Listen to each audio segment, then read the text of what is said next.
Estamos seguindo na nossa série sobre o Evangelho de Jesus e tratando os Evangelhos de forma harmonizada. E hoje nós chegamos no tema do batismo de Jesus. Mais um daqueles temas em que os 4 Evangelhos tratam.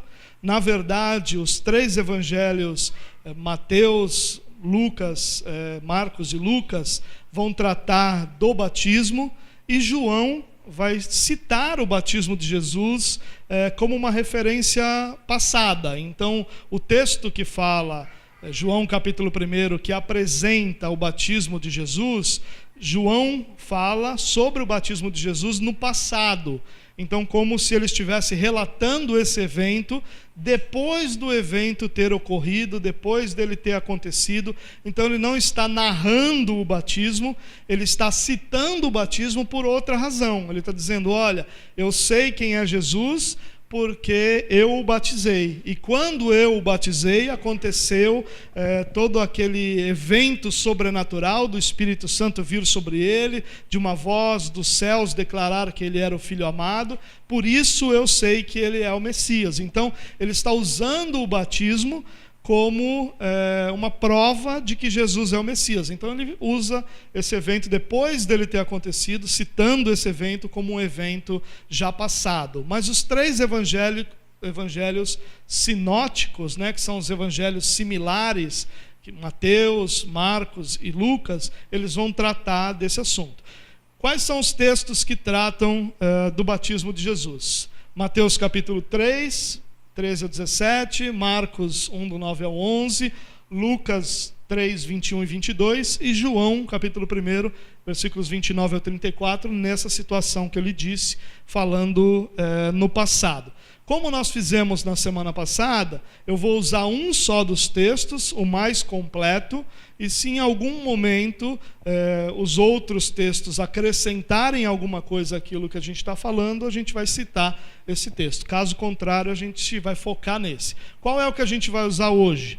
O texto de Mateus, Mateus capítulo 3, versículos 13 ao 17. São apenas 5 versículos, mas um texto muito rico, um assunto muito rico, e um assunto que eu tenho certeza que vai mudar muito a nossa maneira de pensar sobre algumas coisas que são muito comuns da gente pensar no batismo de Jesus. Então vamos lá? Se você quiser acompanhar na sua Bíblia, fique à vontade. Eu só vou pedir que você a mantenha aberta, que a gente vai lendo os versículos à medida que a gente vai conversando.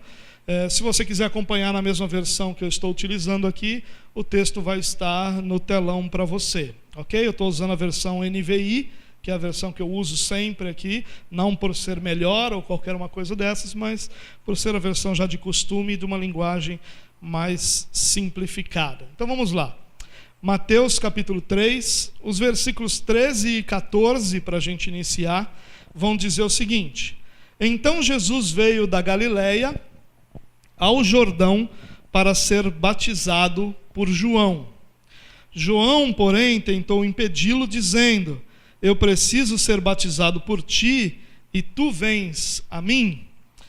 A primeira coisa que eu quero dizer aí, irmãos, é só para a gente tomar cuidado para não confundir as duas pessoas de nome João da história, Nós temos o evangelista João, que fala sobre o caso, mas esse João citado aqui é João o Batista, tá? Aquele que era parente de Jesus, aquele que é filho de Zacarias e de Isabel. Então a gente está falando de João o Batista. O João que escreveu o evangelho não é o João o Batista, é outro João.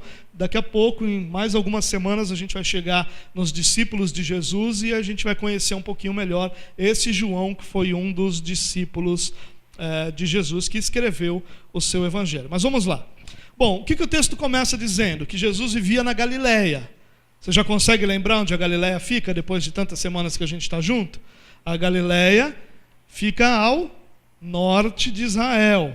É como se fosse um estado, não era bem um estado, é uma região, Então é uma região no norte de Israel, e ele morava numa cidade lá, que não é mencionada aqui, mas a gente já viu em mensagens anteriores que ele morava na cidade chamada Nazaré.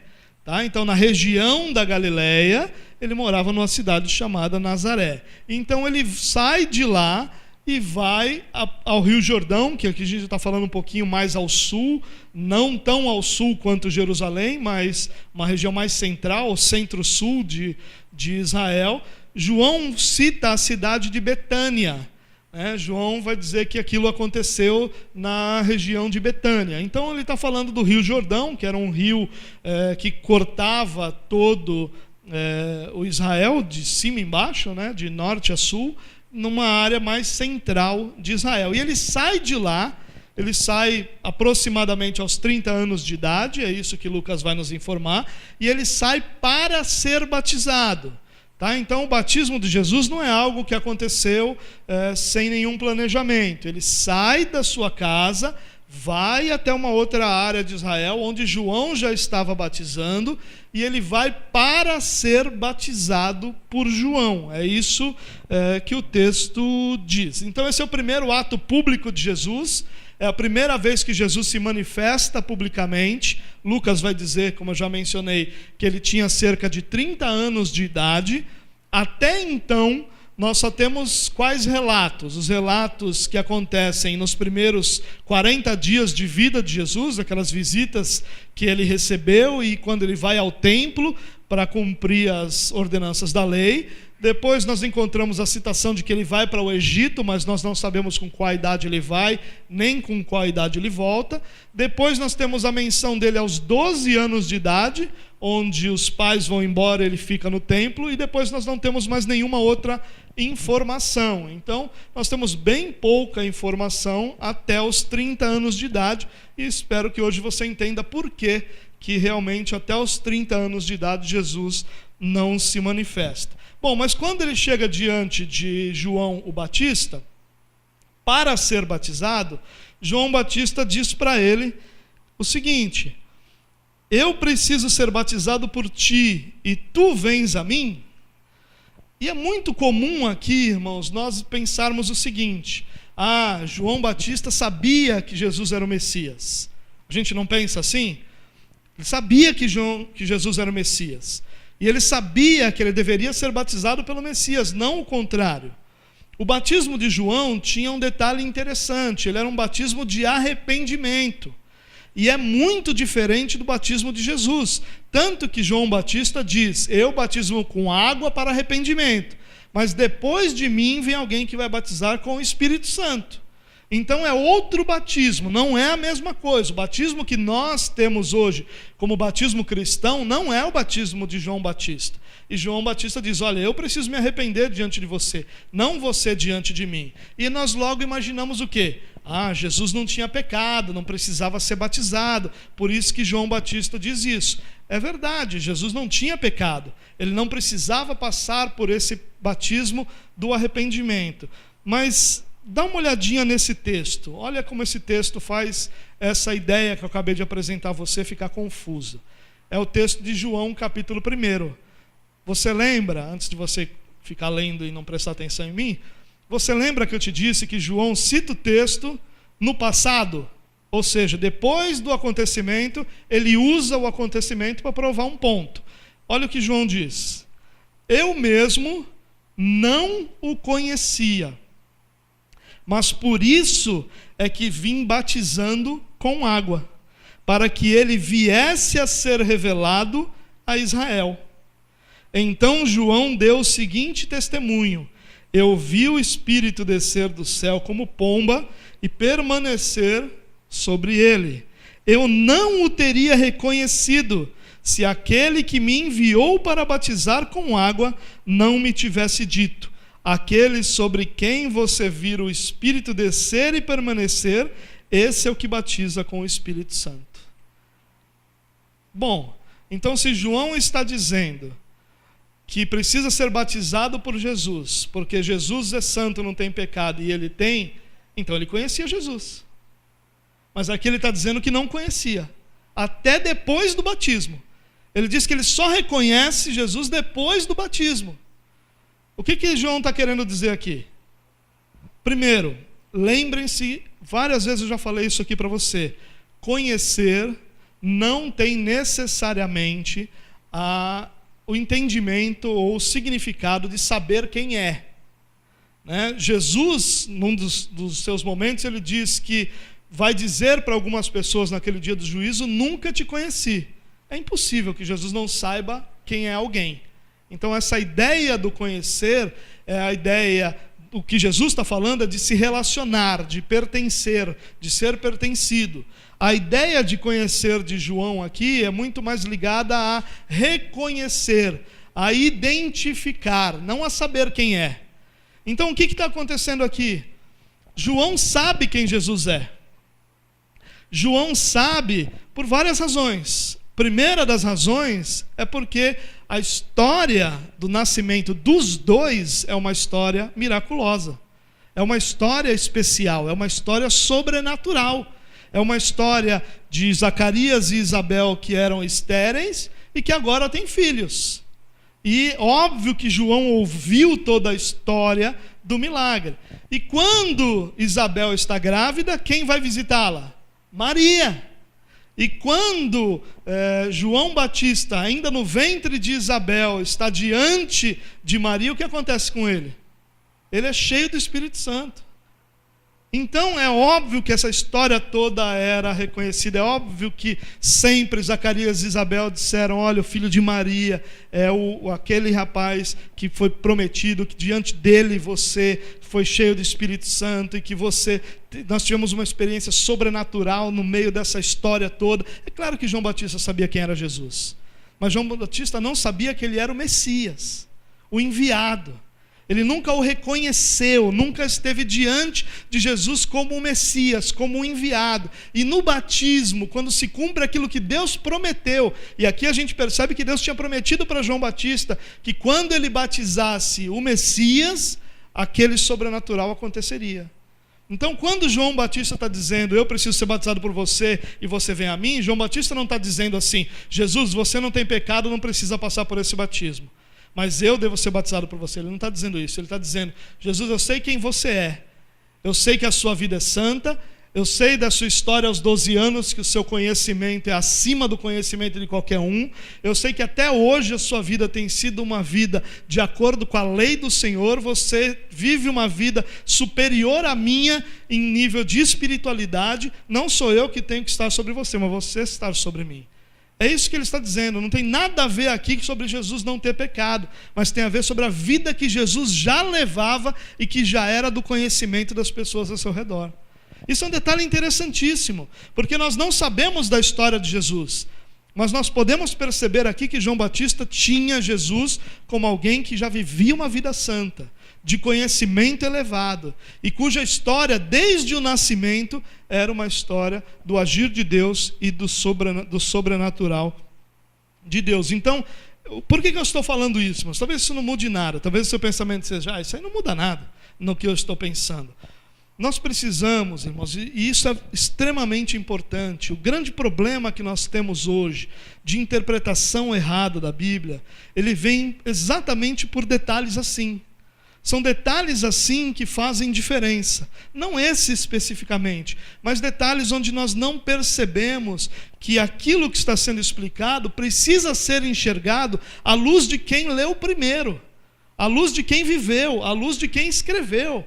Quando João Batista diz para Jesus que não pode ser batizado, que deveria ser batizado por ele, não pode batizá-lo, e João diz também ao mesmo tempo que não conhecia Jesus até aquele momento, nós precisamos entender melhor isso. Porque se nós não entendemos isso, fica fácil para que pessoas coloquem na nossa mente dúvidas sobre a veracidade das Escrituras. Essa é a beleza da gente olhar os evangelhos como um só, porque qualquer dúvida possível, ela vai embora. Ela é diluída, ela é desfeita, ela é lançada fora. Por quê? Porque a gente sempre vai encontrar nos 4 evangelhos uma harmonia perfeita. Nem todos os assuntos são unânimes, mas nós vamos encontrar uma harmonia. Eles nunca vão se contradizer, eles nunca vão ser um problema. A gente precisa atentar a esses detalhes, porque a nossa fé é fortalecida quando a gente compreende melhor as Escrituras. não é pouca coisa nós entendermos bem a Bíblia. Não é pouca coisa. Não é algo irrelevante a gente entender detalhes das Escrituras, porque são exatamente esses detalhes que fortalecem aquilo que já é a nossa fé comum. Então, por isso que eu quis citar essas questões, por isso que eu quis citar isso, ainda que de forma superficial, como eu estou fazendo, mas o que ele está dizendo é mais ou menos o seguinte: olha, eu sei do seu conhecimento bíblico, da sua conduta santa, eu sei da história do seu nascimento, e eu sei que diante de você, eu fui cheio do Espírito Santo, então eu deveria ser batizado por você e não ao contrário. Mas vamos ver a resposta de Jesus, olha que interessante. Respondeu Jesus: deixe assim por enquanto, convém que assim façamos para cumprir toda a justiça. E João concordou. Jesus diz: olha, deixa assim por enquanto. Continua batizando aí, porque convém assim que façamos eu, Jesus, nesse diálogo, você, João Batista. Então convém que nós, Jesus e João, façamos ou cumpramos toda a justiça. O que Jesus quis dizer com isso? O que significa cumprir toda a justiça? Esse é um daqueles temas que não tem concordância. Tem várias respostas. Alguns vão dizer o seguinte: Jesus estava aqui se identificando com os pecadores, por isso ele passa pelo batismo do arrependimento mesmo sem ter pecado. Ele estava se identificando com os pecadores. Alguns vão dizer: olha, o que Jesus estava dizendo aqui era só provar para todo mundo que João Batista era realmente enviado de Deus. Então, quando o Messias passa pelo batismo, ele prova que ele é a voz que clama no deserto. E aí, então, ele exalta João Batista. Todas essas informações parecem ser verdadeiras, mas, de novo, a gente precisa enxergar isso à luz de João Batista. O que João Batista entendeu? Quando Jesus disse para João Batista: convém que a gente cumpra toda a justiça. E aí João concordou, porque João entendeu. João entendeu o que significava justiça, não entendeu? Ficou claro. E o que significa justiça no contexto de João Batista? É o que significa justiça no contexto do Antigo Testamento.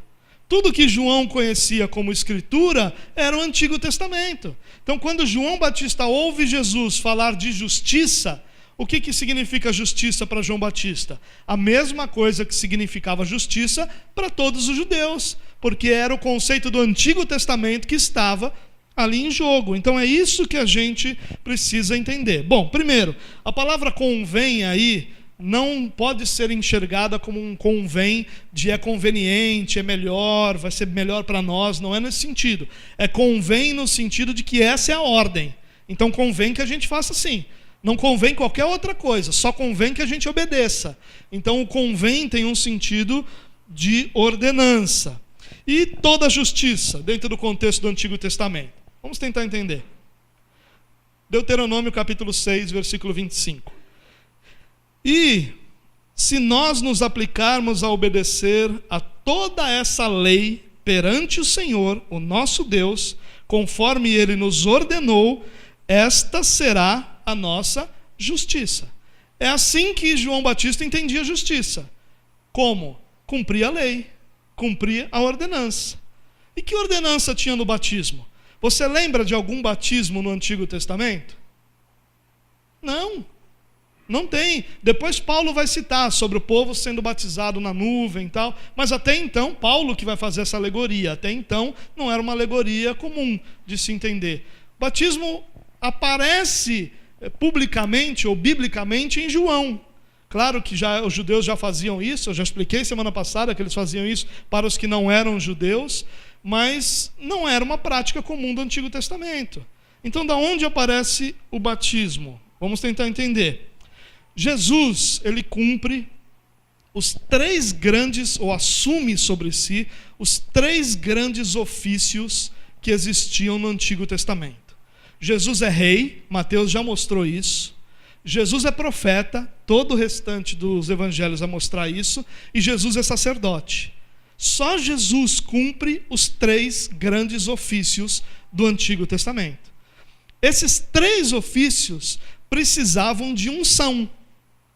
E Jesus, ele é chamado do quê? Jesus Cristo, ou Jesus, o Messias. É a mesma palavra, já cansei de falar isso aqui.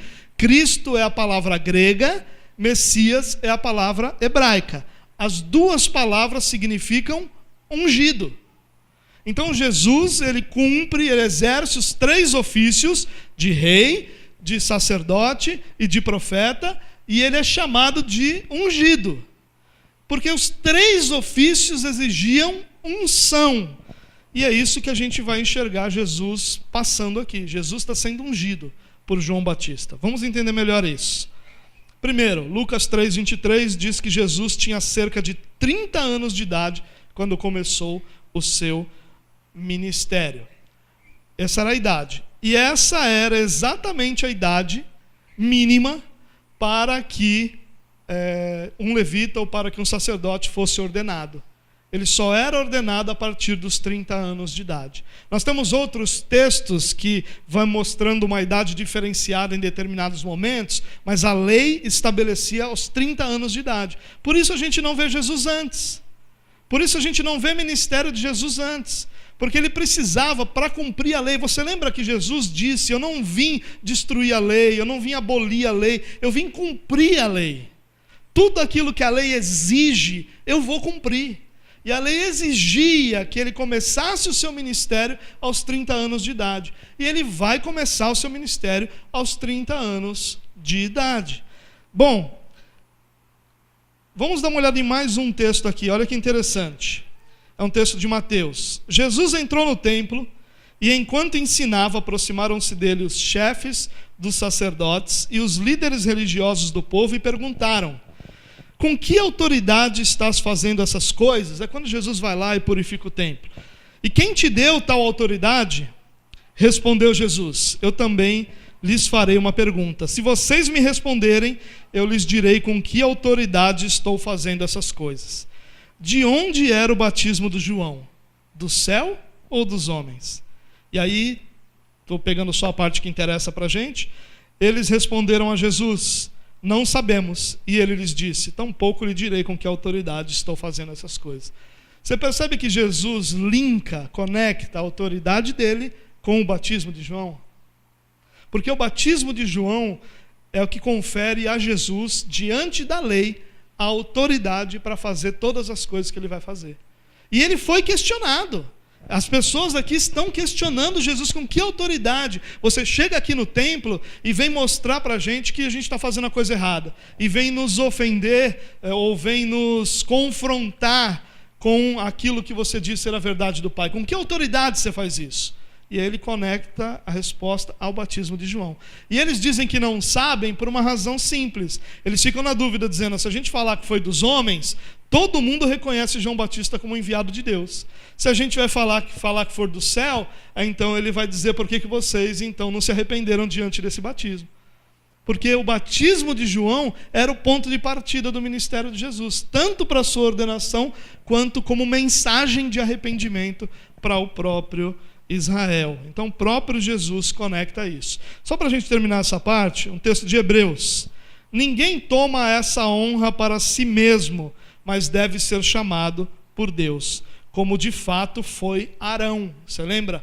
Arão é irmão de Moisés, o primeiro sacerdote, e de Arão vêm todos os sacerdotes de Israel.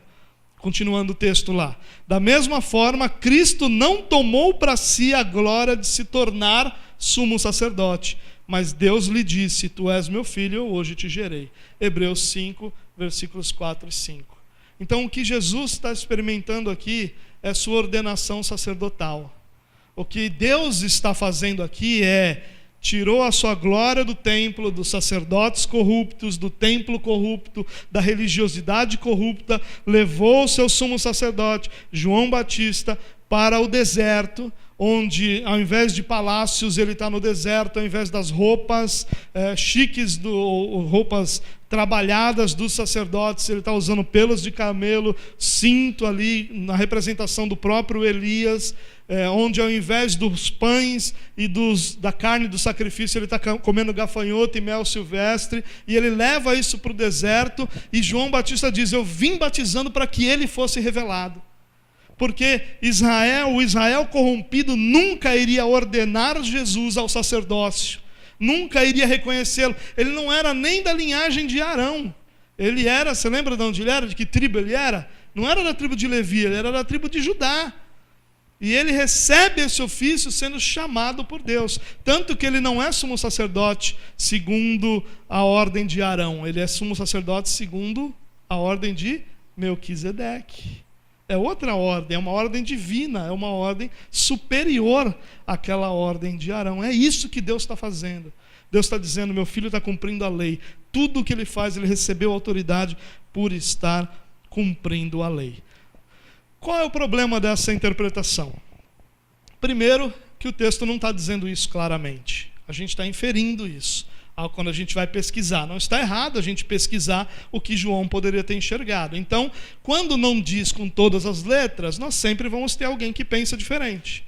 Mas o maior problema com essa interpretação é que se Jesus recebeu a ordenação sacerdotal, sabe como foi o batismo de Jesus? Por aspersão. Não foi por imersão. Porque toda ordenação sacerdotal se aspergia a água sobre o sacerdote.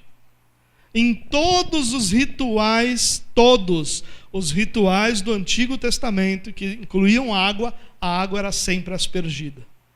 E nós temos hoje uma cultura de imersão. Com exceção da igreja presbiteriana, da anglicana e da luterana, praticamente todas as outras igrejas usam batismo por imersão. E entender a ordenação de Jesus sacerdotal aqui causa um problema também com essa questão do batismo. Mas isso é algo que a gente vai tratar depois, é só para você não dormir essa noite pensando nisso, né? Fui batizado de um jeito que não era, ou que era, mas a gente vai tratar disso num outro momento. Bom, vamos continuar, que eu quero chegar nas aplicações para que a gente aplique tudo isso que eu estou dizendo à nossa vida. Versículo 16. Assim que Jesus foi batizado, saiu da água. Naquele momento os céus se abriram e ele viu o Espírito de Deus descendo como pomba e pousando sobre ele. Então uma voz dos céus disse: este é meu filho amado, em quem me agrado. Bom, aqui nós temos um outro problema. O batismo de Jesus foi feito dentro da água.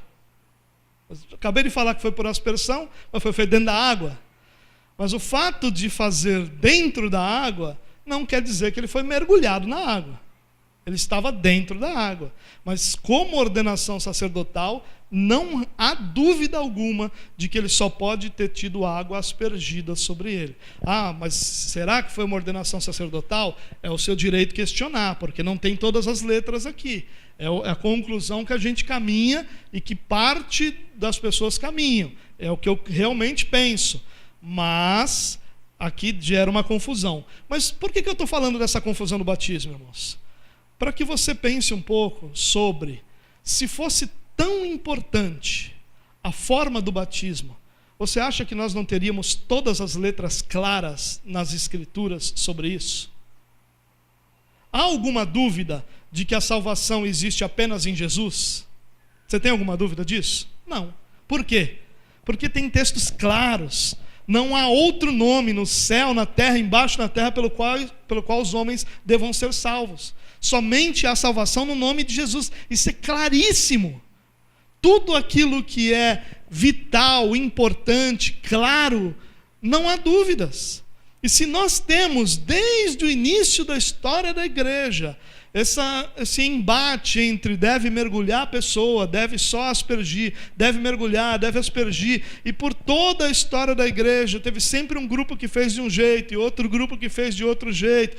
Calvino, por exemplo, ele entendia que uma boa parte dos batismos do Novo Testamento foram por imersão, mas ele nunca batizou ninguém por imersão.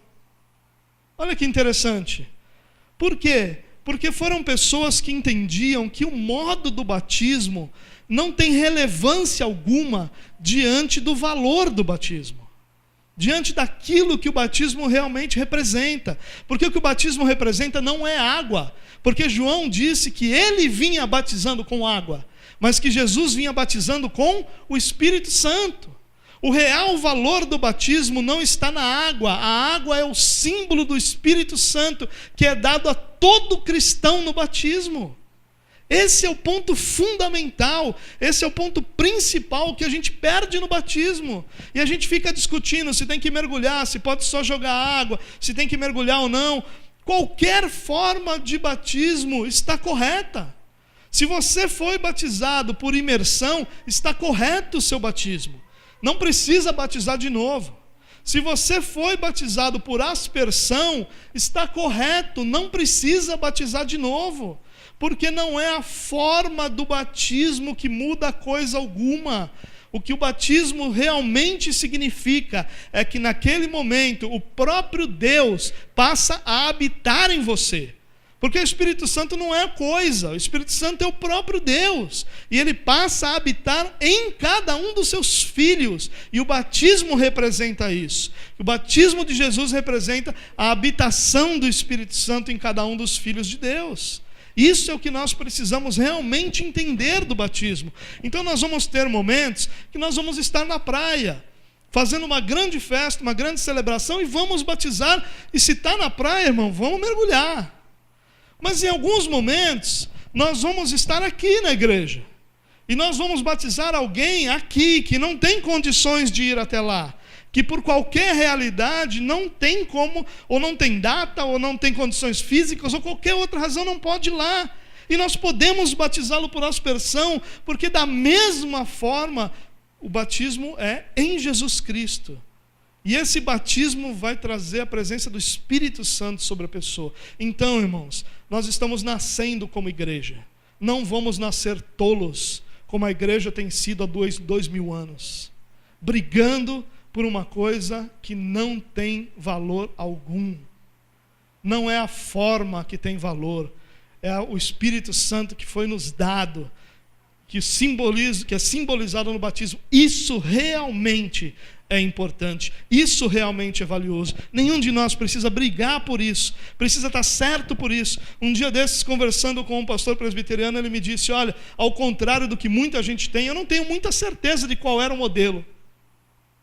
Claro que outros pastores presbiterianos vão dizer: é ele que está fora da nossa visão, porque a gente crê realmente tem. Você vai conversar com o pastor Batista, o nome já diz, né? Batista.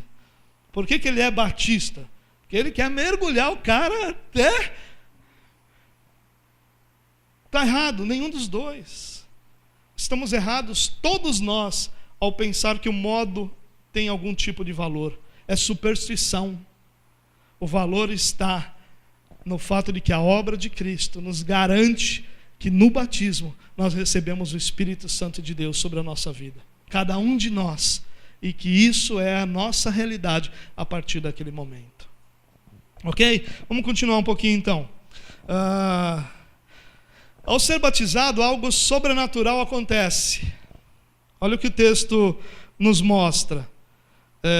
Primeiro ele sai da água e naquele momento os céus se abriram. A formação do texto no grego aí não nos permite separar as duas coisas. Não é como se ele saísse da água, ficasse por ali e daqui a pouco acontecesse. São coisas imediatamente consecutivas. Então ele sai da água e no mesmo momento que ele sai da água, todo aquele evento acontece. O que acontece? Os céus se abrem, e essa palavra abre dá a ideia dos céus foram rasgados. É a mesma ideia do véu do templo que se rasga, ou seja, é como se qualquer impedimento entre Deus e o homem estivesse sendo desfeito, ou seja, a própria presença e habitação de Deus está sendo rasgada diante dos homens, e Deus está diretamente ligado, então naquele momento, aos homens. E ele, Jesus, o texto está dizendo aqui que Jesus sai da água e ele viu o Espírito de Deus descendo como pomba e pousando sobre ele. Esse como pomba, a formação do grego não nos dá a ideia de se foi realmente uma pomba ou se foi uma forma de pomba, apesar que Lucas nos dá a ideia mais do que foi uma pomba mesmo. E então uma voz dos céus disse: este é o meu filho amado, em quem eu me agrado. Este, Deus está dizendo, somente este apenas este, é este mesmo. Então essa palavra, este, ela está declarando, apontando exclusivamente, diretamente. Deus está dizendo, é este. Eu rasguei os céus, eu tirei o impedimento que existia de me conectar com vocês por causa do pecado de vocês, para declarar a vocês, este é o meu filho amado, em quem está o meu prazer. Deus é que se manifesta, o homem não vai a Deus, é Deus que rasga os céus. E aqui é uma simbologia, a simbologia de rasgar o impedimento. Lembra que Isaías diz, os vossos pecados que fazem separação entre vocês e o vosso Deus, ou entre nós e o nosso Deus, Deus está rasgando esse impedimento, rasgando essa limitação e se manifestando e declarando ali, este, é ele, é o meu filho amado em quem está o meu prazer. E aqui tem tanta coisa para a gente pensar, irmãos. Aqui e em Lucas, parece que só Jesus viu, né? Mas João, lá no versículo 32, ele diz assim, então João deu o seguinte testemunho, eu vi o Espírito descer do céu como pomba e permanecer sobre ele. Então João Batista viu também. Não foi só Jesus. Aqui, por causa do foco teológico de Mateus, de Lucas, eles dizem que Jesus viu. Ou seja, eles estão mostrando que Jesus sabia quem ele era. Jesus sabia da sua missão. Mas aqui tem umas coisas interessantes, irmãos, para a gente pensar. Primeiro, é que a gente percebe aqui a Trindade.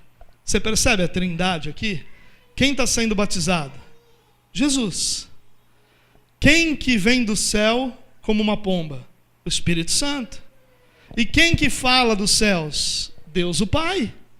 Então nós temos uma manifestação da Trindade. Não há salvação sem que essa salvação seja uma obra da Trindade. É o Pai que antes da fundação do mundo elegeu aqueles que serão salvos. É o Pai. É o Filho que é o Cordeiro de Deus. E é o Espírito Santo de Deus que aplica essa salvação em cada um daqueles que foram atraídos a Jesus. Não há salvação como uma obra fora da Trindade. E sabe, irmãos, a igreja precisa entender essa questão da Trindade. Nós não entendemos, porque é difícil, realmente é um mistério para nós. É algo que a gente sabe, mas não compreende plenamente. É algo que todas as analogias são fracas. Se nós falarmos da água nos seus 3 estados, né, os estados líquido, gasoso e sólido, não é uma perfeita analogia, porque a Trindade não é Deus se manifestando de 3 formas diferentes. Não é. É Deus que se manifesta em 3 pessoas. Então é como o ovo, a casca, a clara e a gema. Não são 3 coisas diferentes. É um só Deus, que subsiste em 3 pessoas. É isso aí, deu nó mesmo. A partir daí, irmão, é pela fé. A partir daí nós ouvimos a voz de Deus, nós somos atraídos pelo Espírito Santo e somos sustentados pela obra de Jesus. Nós experimentamos a Trindade todos os dias. Se você é cristão, você só é cristão porque a Trindade realizou a obra de salvação em você. Nós só somos salvos por causa disso. Quem nos levou a Cristo? Quem nos convenceu do nosso pecado? O Espírito Santo.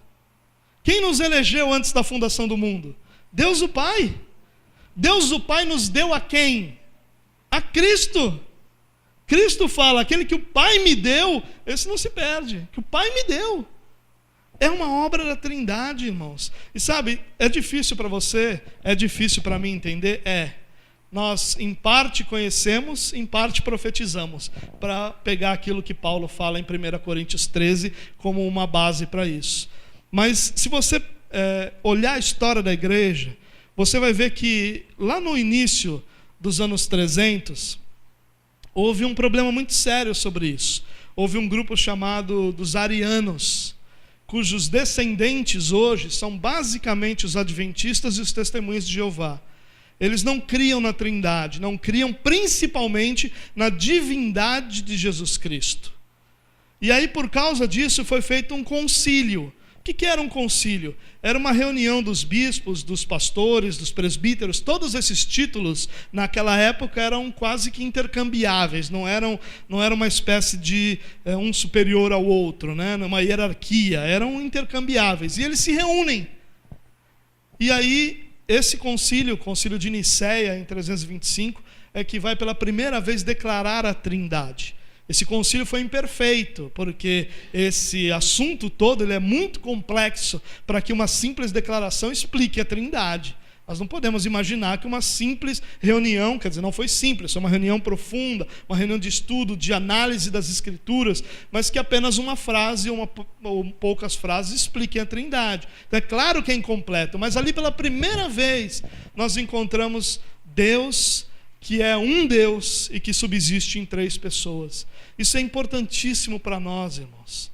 É importantíssimo para nós porque a salvação é a obra da Trindade, porque nós lidamos com a Trindade todos os dias, subsistimos pela existência e pela vida da Trindade sobre nós. Então, é algo importante para nós crermos, é algo importante para nós compreendermos.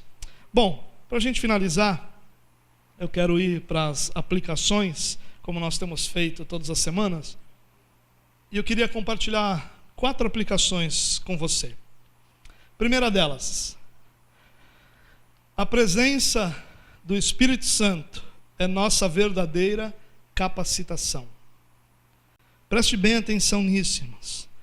Os ofícios do Antigo Testamento, todos eles possuíam rituais de unção. Mas a verdadeira unção de Jesus está no Espírito Santo. A verdadeira capacitação para a nossa vida está na presença do Espírito Santo em nós. Está no relacionamento que é desenvolvido com o Espírito Santo, com o próprio Deus que habita em nós, com a própria existência de Deus em nós. E isso é algo que as Escrituras ensinam e mostram como um relacionamento pessoal, como por exemplo o texto que você vai encontrar, não entristeçam o Espírito. Isso só é possível, você só pode entristecer alguém com quem você se relaciona. O Espírito Santo, irmãos, não é uma força que está lá em nós e que de vez em quando dá um choquinho para você fazer a coisa certa. O Espírito Santo é Deus habitando em você. O Espírito Santo é Deus em nós. E você lembra o que a Bíblia diz? A Bíblia diz que Deus em nós é a nossa segurança de chegarmos até o fim. É a presença do Espírito Santo em nós que nos dá a segurança de todos os dias. Por isso que ao invés de nós buscarmos capacitação contra o pecado em qualquer outra realidade, nós deveríamos buscar capacitação na presença e na vida do Espírito Santo em nós. A nossa verdadeira capacitação não é nosso conhecimento, mas é o nosso conhecimento moldado pelo Espírito. Não é a nossa força, mas é a nossa força movida pelo Espírito. Tudo que há em nós é por si só incapaz de glorificar a Deus. Mas tudo que existe em nós, com a capacitação do Espírito Santo, vira a glória de Deus. Você entende isso, irmãos? A minha força não é a de glorificar a Deus, mas o Espírito Santo em mim vai me capacitar a ter força suficiente para glorificar a Deus.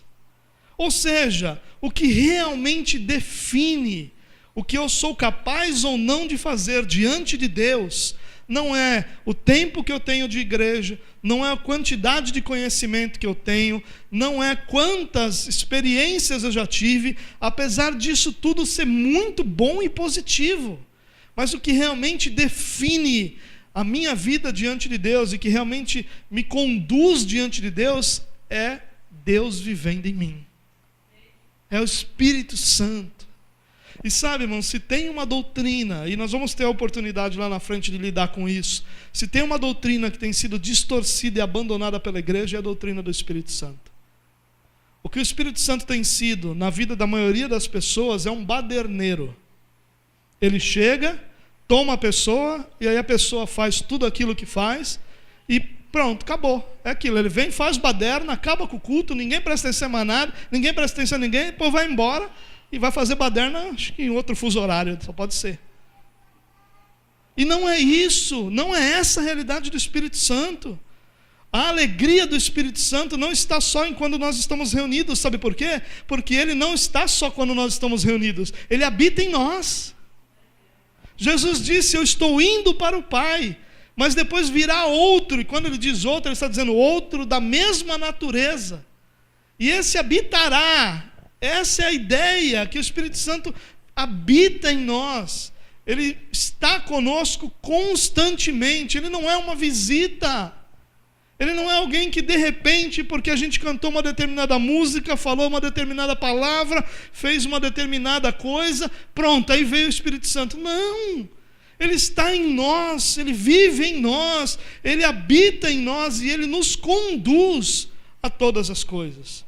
Por isso o nosso relacionamento com o Espírito Santo precisa ser resgatado, porque nossa verdadeira capacitação é o Espírito Santo de Deus em nós. Segunda aplicação, o batismo de Jesus nos mostra do que fazemos parte. Como membros daquele que é a cabeça, Jesus, nós somos parte da grande obra realizada pela Trindade. Como Cristo, que recebeu a identidade do Filho amado, e como Cristo, sobre quem repousou o Espírito Santo, essa é a nossa realidade. Nós somos corpo daquele que é a cabeça. E a cabeça do corpo que somos nós é Filho em quem Deus tem prazer. Sobre ele repousa o Espírito Santo. É disso que nós fazemos parte.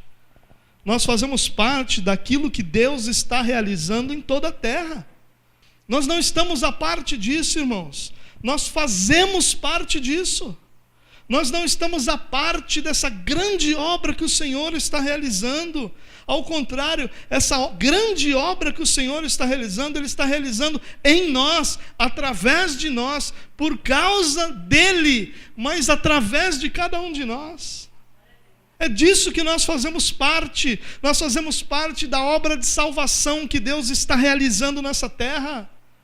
O que nós fazemos parte não é de uma obra temporal, não é de uma obra política, não é de uma obra limitada. Nós não fazemos parte de um movimento que simplesmente tem a intenção de trazer prosperidade financeira, ou de mudar rumos políticos, ou de mudar a realidade visível das pessoas. Tudo isso acontece, mas o que nós fazemos parte é de algo muito maior. Deus está gerando para si um povo que faz parte de uma grande multidão de todos os povos, tribos, línguas e nações. É disso que nós fazemos parte, da obra de salvação de Deus. Nós não fazemos parte de qualquer coisa, irmãos. Nós não fazemos parte de uma obra temporal, de uma obra limitada. Nós fazemos parte de uma obra de salvação de Deus que atinge toda a eternidade. Não esqueça disso, irmãos.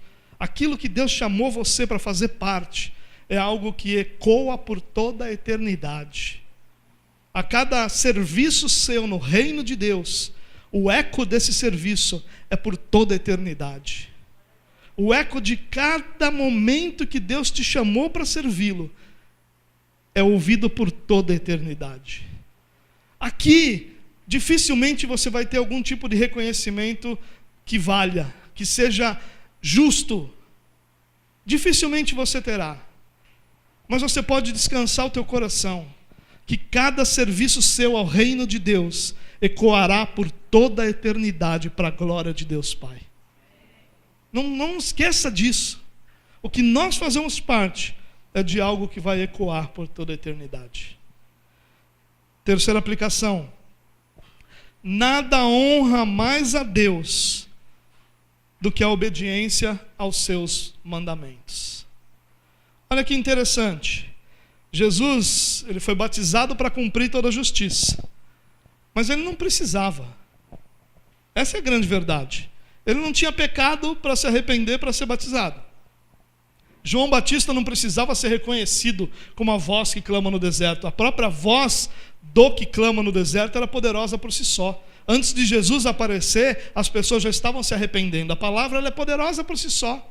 não precisava de um reconhecimento de Deus na pessoa de João Batista. A palavra era poderosa por si só. Nada daquilo era necessário. Mas Jesus cumpre, porque nada é mais valioso, nada honra mais a Deus do que obedecer a Ele. Se nós pensássemos assim, irmãos, talvez nós valorizássemos mais os sacramentos do batismo, os sacramentos da ceia do Senhor. Talvez nós valorizássemos mais o mandamento do dia do Senhor. Talvez nós valorizássemos mais as ordenanças do Senhor para a sua igreja. Porque às vezes nós estamos buscando desesperadamente honrar a Deus. E nós esquecemos que nada honra mais a Deus do que obedecer a Ele. Não são as nossas grandes obras que honram a Deus. O que honra a Deus são as nossas obras de obediência. A obediência é muito mais valiosa do que qualquer sacrifício. É claro que raramente uma obediência não vai incluir sacrifício. Mas a ideia do sacrificar, a ideia do dar, porque aquilo honrará a Deus, não é a ideia bíblica. A ideia bíblica é a da obediência. Em alguns momentos a obediência vai ser o dar, vai ser o sacrificar, e vai ser mais um monte de outras coisas, mas sempre será a obediência.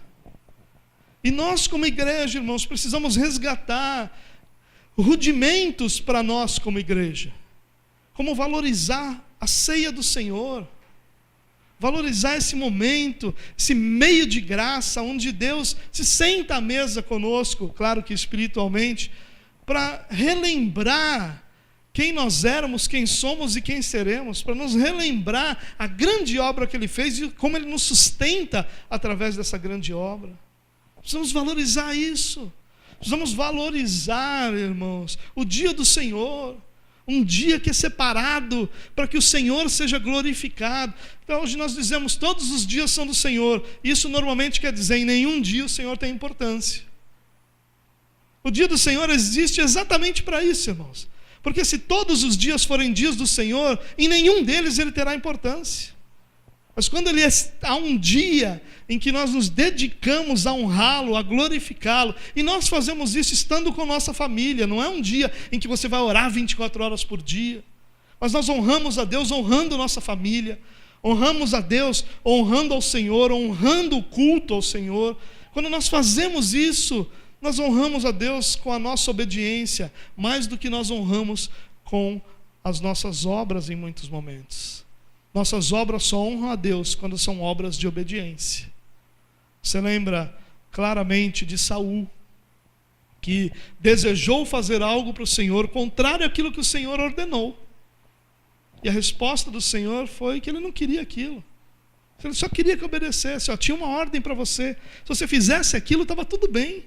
Aquilo era menor do que o que você está propondo fazer. Mas aquilo era que me honraria. Porque aquilo partiu de mim, não partiu de você. Essa é a nossa vida como cristãos, irmãos. Tudo parte do Senhor, não parte de nós. É do Senhor que parte a ordenança, é do Senhor que parte o projeto, é do Senhor que parte a ordem, e nosso papel é um papel de obediência. Assim nós honramos a Deus, obedecendo a Ele naquilo que Ele propõe para a nossa vida. Em último lugar, a voz do céu faz a transição da lei para o Evangelho. Eu não quis usar a expressão da lei para a graça, porque nunca foi sem ser pela graça. Até debaixo da lei sempre foi pela graça. No Evangelho também é debaixo da graça. Mas ele faz a transição de uma vida debaixo da lei para uma vida debaixo do Evangelho. Você lembra como é que a lei é dada a Moisés? É uma voz do céu que fala com Moisés. É o próprio Deus falando com Moisés. E dá a lei a Moisés.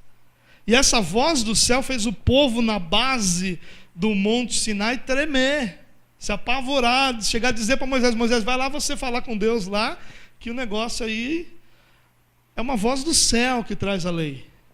E agora, nós, novamente, uma voz do céu rasga o céu e traz o Evangelho. E essa voz diz, olha, vocês até hoje tiveram a lei e ouviram a lei. Agora é este, é ele, é o meu filho, é este aí, é este filho, é este Salvador, é nele que eu tenho prazer. E nele eu me comprazo não significa nele eu tenho alegria. Não é isso, Deus não está falando eu estou alegre porque ele está embaixo. Não, o que ele está dizendo é nele que está o meu prazer. O meu prazer em salvar a humanidade está depositado nele. É nele que toda a salvação se sustenta. Essa voz dos céus, essa voz que rasga os céus, ele nos tira de uma vida de incapacidade, de impossibilidade de obedecer à lei, para uma vida de boas notícias de que Cristo morreu por nós e que hoje, como habitação do Espírito Santo, nós somos capacitados a obedecer a Deus em todas as coisas. Há uma transição. Quando Paulo diz que nós somos libertos da lei, ele está falando sobre isso. Ele disse, olha, a mesma voz dos céus que Deus deu a lei, rasgou os céus de novo e deu seu Filho. E anunciou para que todos ouvissem, este é o meu Filho. Nele está sustentada toda a salvação. É nele que está toda a segurança. Ele é o meu Filho amado. É nele que você será salvo. Eu quero terminar, irmão, só lembrando você de que só há salvação nele. Essa transição que é feita significa que qualquer possibilidade que não existia, mas que o homem não sabia que não existia ainda, só quando Cristo vem é que é revelado ao homem que ele nunca foi capaz de obedecer à lei. Até então, o homem ainda buscava ardentemente a obediência à lei. Paulo que vai dizer que o homem nunca foi capaz. Jesus que vai dizer, olha, o homem nunca obedeceu à lei, porque mesmo quando obedecia externamente, interiormente ele pecava. Jesus vai dizer isso. E o que esse texto está dizendo é, olha, não é em nada que você faça que você vai encontrar a salvação, mas é tendo prazer naquele que eu tenho prazer. É isso que Deus está dizendo. Esse é meu Filho amado, nele está o meu prazer. E se ele for o seu prazer, nele estará a sua salvação também. E talvez seja uma noite para a gente pensar, irmãos, em se nós não temos tentado sustentar a nossa salvação através da nossa capacidade de fazer aquilo que a gente acha que deve ser feito por um cristão, ao invés de permitir que nossa salvação seja sustentada por aquele que habita em nós, seja sustentada por aquele que nos convence do pecado, do juízo, da justiça, seja sustentada por aquele que nos ensina tudo aquilo que nós não sabemos, que nos conduz a toda a verdade. É em Jesus que nossa vida deve descansar, irmãos. Isso não quer dizer que nós não temos que nos preocupar com a obediência. Acabei de dizer que a única forma de honrar, ou a maior forma de honrar a Deus, é a obediência. Claro que nós desejamos obedecê-lo, mas obedecê-lo não traz mérito algum para nós. Obedecê-lo é mais um motivo de louvor, porque se nós o obedecemos, é porque ele nos capacitou a obedecê-lo. Quem sabe, lembrando dessas coisas, a nossa adoração se torne mais profunda. Quem sabe, lembrando dessas coisas, a nossa adoração se torne mais verdadeira. E quem sabe, nosso coração verdadeiramente descanse naquele que é a nossa salvação. Quem sabe você tenha andado desesperado, porque por mais que você se esforce, você não se considera alguém que tem feito a vontade de Deus. É hora do teu coração descansar e permitir que o teu Espírito Santo de Deus, o Espírito Santo que habita em você, te conduza a toda a obediência. Não estou dizendo que você deve estar tranquilo e não obedecer, mas eu estou dizendo que você deve parar de lutar e permitir que o Espírito Santo te conduza a toda a obediência, a toda a verdade, a toda a justiça, a uma vida para a glória de Deus.